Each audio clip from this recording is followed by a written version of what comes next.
Hello everyone, Starltros here, bringing you another video for FFBE JP update.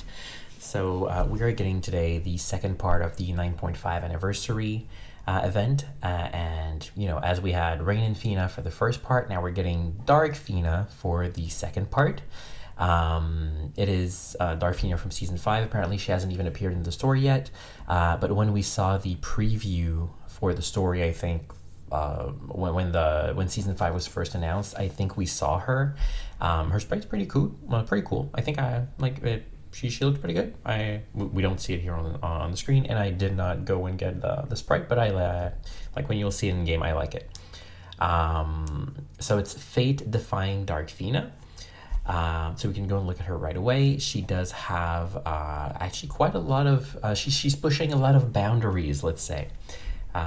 You could say that she transcends the limits a little bit.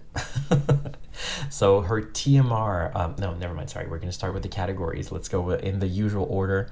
So her categories are dark, fire, water, and earth. They are still trying to make earth a thing, and as we're going to see, they might be succeeding soon. We'll see when we look at her kit. She has season 5, obviously, evocation, blessing of the crystals, gathering, guardians, flowers of the battlefield, and transcendent. So she does have a lot of categories. That's a lot of coverage. That's pretty nice. She has blessing of the crystals, obviously, because that's the big thing now, and I think every Fina has it anyway. Gathering, which has, I think, some good air quotes here, good earth coverage. Guardians, that she is definitely going to push higher in the meta and goes well with water. And, well, evocation because it's cute.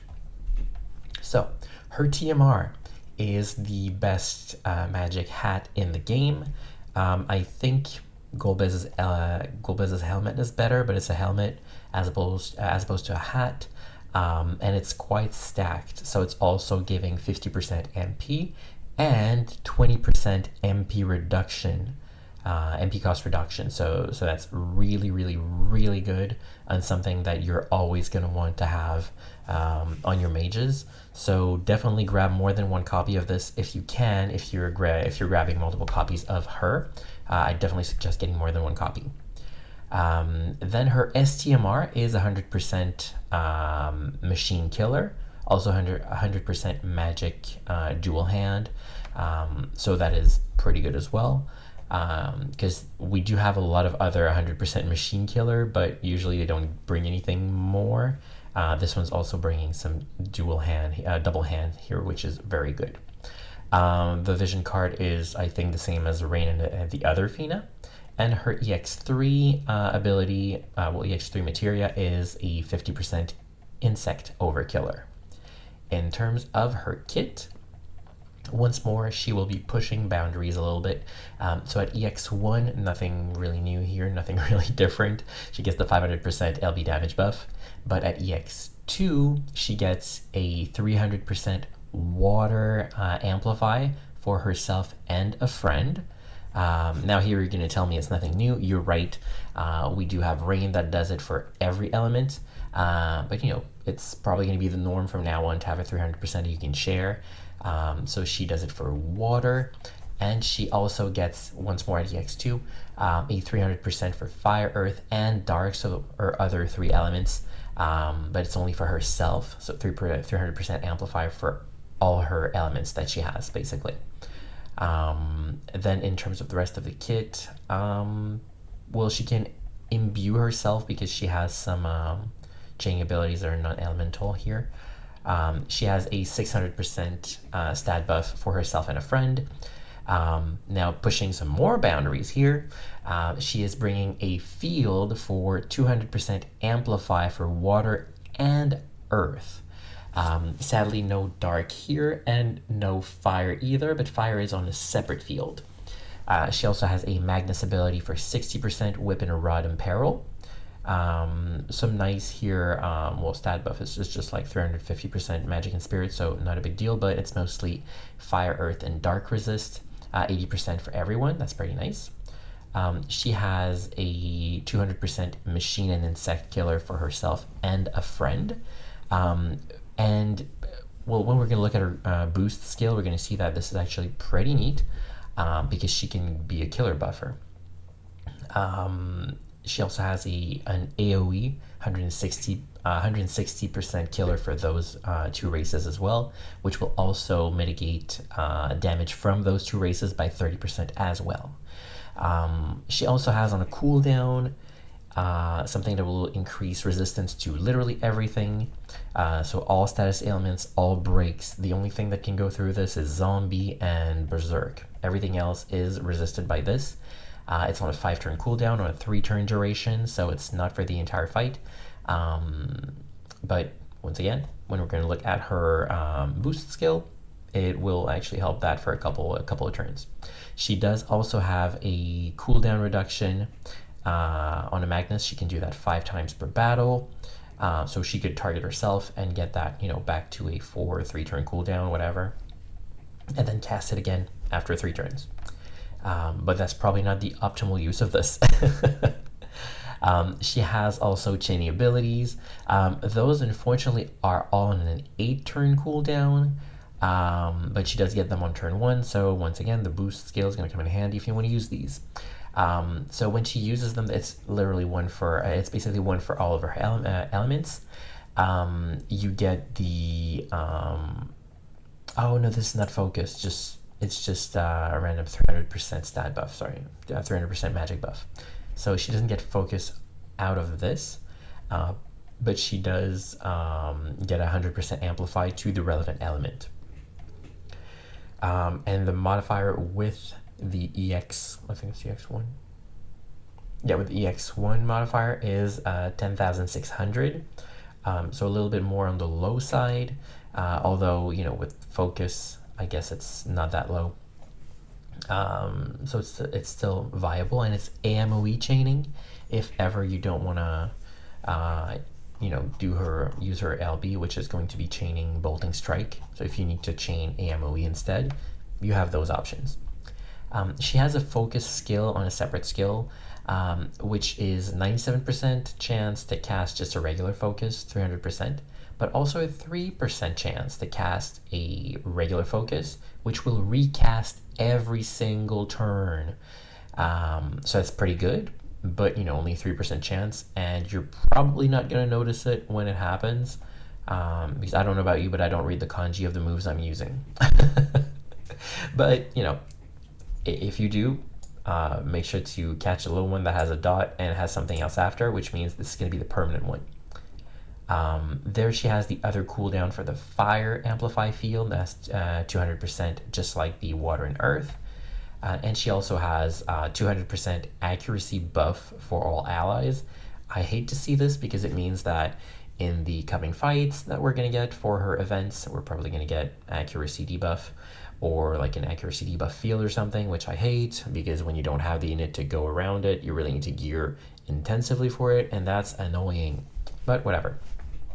In terms of passives, she is, getting the usual LB modifier buffs at EX1, 2, 3. Other than that, the boost skill. The boost skill is the important thing here that we want to look at. So it reduces the cooldown by 99 for 4 turns at the start of the battle. So for the first 4 turns, she is going to bring all her cooldowns to 0. So she can recast, say, the killers literally every turn. So she could give on the first 2 turns, well, maybe not, on the first 4 turns she can use those. Say if you want to do a turn 4 kill, then you'd use this on turn 3, and then you'd use it on turn 2, and then again on turn 3, and then you'd have 4 people, 1, 2, 3. You'd have 3 people with 200% killers for machine and insect, if ever those are the races you're going against. Otherwise, she can do the 160 for the others that won't be getting it. But you probably will have more than her applying killers. You're probably going to have Zack and Cloud, or you're probably going to have Rain, the latest Rain, Crimson Sword of something Rain, to apply another 200% to himself and a friend. So you're probably going to have a 200% killer coverage throughout the entire team without needing this. Or maybe just, an outlier that's going to be taking this. So that's pretty good. It also means that she could reuse these like for the first 4 turns with without having to wait. So she could literally just go ham with these as much as she wants. Other than that, nothing really worth mentioning in her passives. Yeah, that's it. Her leader skill is 1700 attack and magic for Blessings of the Crystals or Transcendent. So it can be either or. So it's very, very good. Like she can cover 2 different categories, to an up-and-coming category and a very good category, Transcendent here. There's a lot of good units in there. So pretty good leader skill. Her overdrives, because, it's pretty much... that's what everyone has now, 2 overdrives, and hers are different, so that's very nice. Her first overdrive is for Guardians. It's a 600% LB damage buff to all Guardian allies, a little bit like Golbez. So we know that Guardians haven't been in the meta for a couple weeks, I guess, months. They're not the top of the meta anymore, basically, is what I'm saying. With this, that's definitely gonna make them a lot stronger.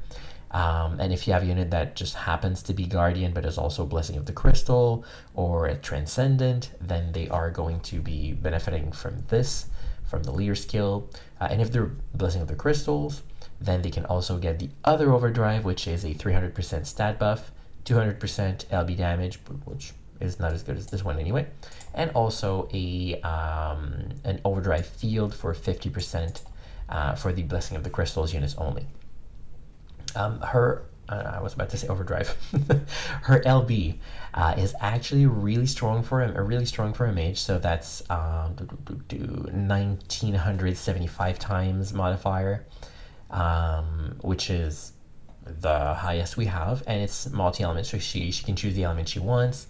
It can be either dark, fire, water, or earth. All 4 of her elements. And yeah, that's it for Fina.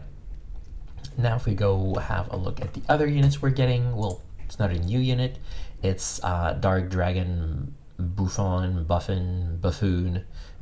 however you want to call him. It's Dark Kokuri Ruse, basically. So the one that we got from Dark Visions forever ago, now he's getting an NV Plus Awakening, and not much change.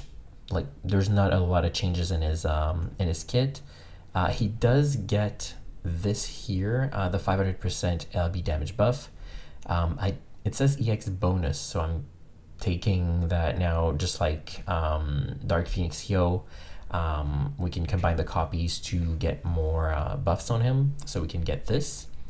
Otherwise, he is also getting, I think, one more thing. Yeah, he's getting this here. So an LB modifier buff for his Evoke LB, and 100% Amplify on top of it, and more importantly, 150% Evoke damage buff. And also, I guess the focus is also important. But that's it. I don't think there's anything else that changed. Oh no, he does get something more here. The dual wielding chain cap. So 800% chain cap not increase, but chain cap, as opposed to 600 that was before. Yeah. And his NV plus LB with the modifier buff that he gives himself, it's 400 times, which looks low, but for evokers, it's always kind of hard to calculate. It's not quite on par with Dark Alexander von Harma. It's actually quite a lot weaker, but still, I'm pretty sure it's not bad. It's about ace. And correct me if I'm wrong, but I think it's going to look like around a 1600 times modifier, as if he was a regular mage. So not bad. And, he's free, so it's not bad for a free unit. But that's it for him. Otherwise, we're not getting any new units. We're getting some upgrades though to other units. So Last Will, Revenge of the Revenge of the Lost Nation. So that was the 75% water imperiled field Last Will. He is getting basically just the flat upgrade for the EX level LB boost, which would bring him to a full modifier of. What is that? Math. 1525 times modifier, so not that great, but it's a free upgrade, so why not? Axstar Ultimate Summon, so that's the one with the 75% fire imperil field. Or was it 50%? Oh, damn it, I think it was 50%. Give me a sec. Let's find out. Yeah, it's 50%. So it's, you know, the latest Axstar we've got, basically. And same thing for him. He's getting the EX123 LB damage boost. So for him, brings him to a full modifier of exactly the same, 1525. So once again, you know, like not top damage dealer, but it's there. Why not take it? Then here we have Fina, Revenge of the Lost Nation. That was the one that looks like a little camp scout. You know, a little white Fina with, was it a light amplify field that she had? I'm trying to remember them by, you know, like the thing people were using them for. Oh, it's just a 70% amplify field. So for her, once again, she's just getting the EX123 LB damage boost, and for her, it brings her to a I think that's 1345, if I'm not mistaken. And I could, yeah. So 1345 for her, pretty weak, sadly, but you know, once again, free upgrade. Dark Fina, Esper of Destruction, on the other hand, is getting crown upgrades. So she's getting a little something different. What is she getting again? I think she's only getting one thing. She's not getting anything different in her abilities. It's only in the passive, this one here. So she's getting this passive here, which is going to be a flat increase to her LB modifier by 940 times. So if we go and add that to the this, so that's 1060 on top of what she has. Oh wow, okay. So she's got 1570.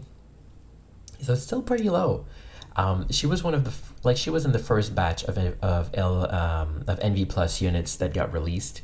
So I guess it's not surprising to see such a low LB modifier, but to think that that was like a year and a half ago is kind of soul crushing. To think that now we have 2,000 times modifier. The power creep is insane. My God, I don't think I was ready for this today. Feeling old yet?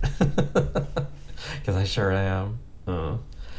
Anywho, next and last, well, actually, last one that I have here the page for is Rue's Ultimate Summon.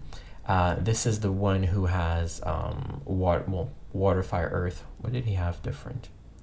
He's not the first NV Plus Ruse. He's the second one, if I'm not mistaken. Yeah, he is. So what he's getting, same as the others, just the EX123 LB modifier buff. And for him, it brings him to a max modifier of, oh, actually a little bit more. So for him, it is going to be 1625. So I guess he is not getting the short, he's not getting the short end of the stick like Lastwell and Axstar are getting. A rare Ruse W. Let's take it. And I'm gonna skip here. No, I'm gonna skip there. I'm gonna skip here for the next one, which is Paladin of Grandshelt. So Paladin of Grandshelt is getting crowns as well. For him, just like this one here is for Fina. This one here is for Pog. So Pog is getting an extra modifier to his LB of 1,070 times. And I guess I should go look at his page.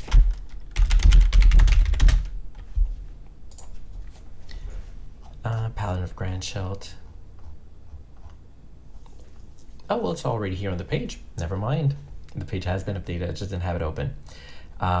So that's 1190 that we add. No, not 1190. That's 1290.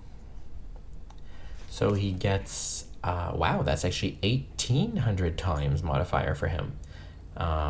So pretty good. But you know, he's still a quite outdated unit, but they're trying to push a little bit more the water team, I'm thinking. I think he is a guardian, isn't he? He is a guardian, yeah. So that's probably going to push him top of the meta if you're having a party with Fate Defying Dark Fina. Last Will's still going to be bad. Last Will's still going to be bad. My Paladin of Grandshell definitely going to be looking good on that team.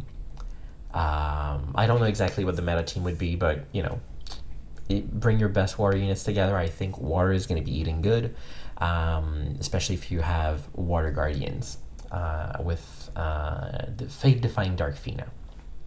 Now, in terms of the events, we are getting a raid event. So if you're still using all your energy to farm the other event, you can keep going. This is going to be a raid event, so only the little orbs. So stress-free farming. Second, we're going to get, here's something new. This is going to be kind of like a weapon quest, but this is going to be for party skills. I don't know if it's going to be 3 different party skill or 1 party skill that covers these 3 killers. We're going to see, I guess. But this is a Aquan killer, machine killer, and spirit killer. So probably 3 different materia for those killers. Yeah. So we are getting that, and also a story event rerun. So go grab some lapis there. Pretty nice. Next, just here are the results of the Mina de Choice. In case you weren't following it on Discord, we unfortunately lost for Transcendent. I really wanted Transcendent to get it because I didn't have the Blessing of the Crystals unit, but Blessing of the Crystals won because a player went really ham, made bots, and you know, clean swept the competition. Which is fine, I guess, if you have the latest units. Otherwise, you know, bring your best crystals party, whatever that might be. And we are getting this, we're going to be getting this fragment dungeon for the crystal units on April 21st. So this is not now, it's going to be after next maintenance we get it.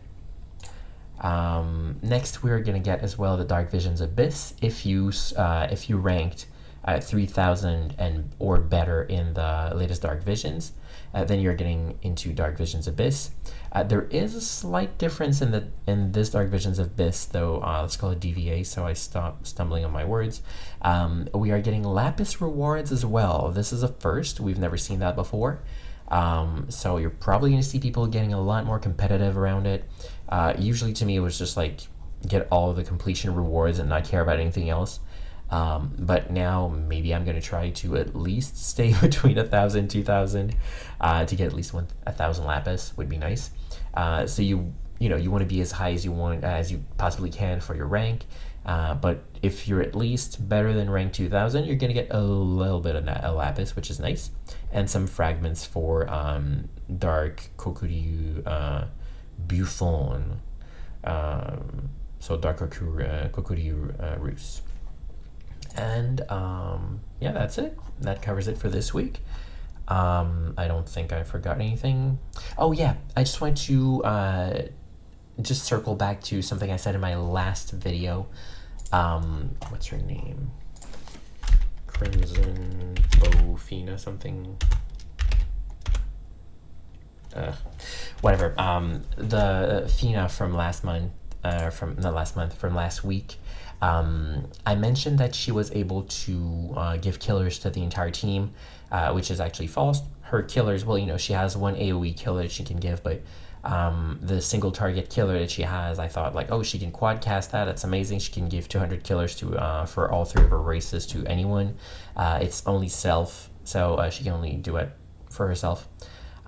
So she's not that great after all. She's not a bad unit, but Reigns was definitely like the prize of the banner. So sorry if I influenced you on pulling for Fina first. She wasn't the play. She's still good. She's still very good, but she's not like an overwhelmingly great support. She's just a good unit overall. So now that's it for this week. As for Fate-Defying Dark Fina, I definitely think she is great. And now I didn't misread anything in her kit. So the 200%, you can't go wrong. 200% Amplify Fields is definitely pushing the envelope a little higher. So like this is going to be replacing the 300% LB damage fields if you're using, what was it? I forgot her name. The girl from the collab, or Vivi. Now you want this instead. It's much better. So yeah, if I definitely suggest pulling for her if you still have Lapis. Otherwise you can wait until like near the end of her banner and see if you want to pull for her or the next unit when the news release for the next unit. But personally, I will be pulling for her, so good luck on your pulls if you go, and well, enjoy your hoarding if you don't. All right, thanks for joining, and see you guys next week. Bye.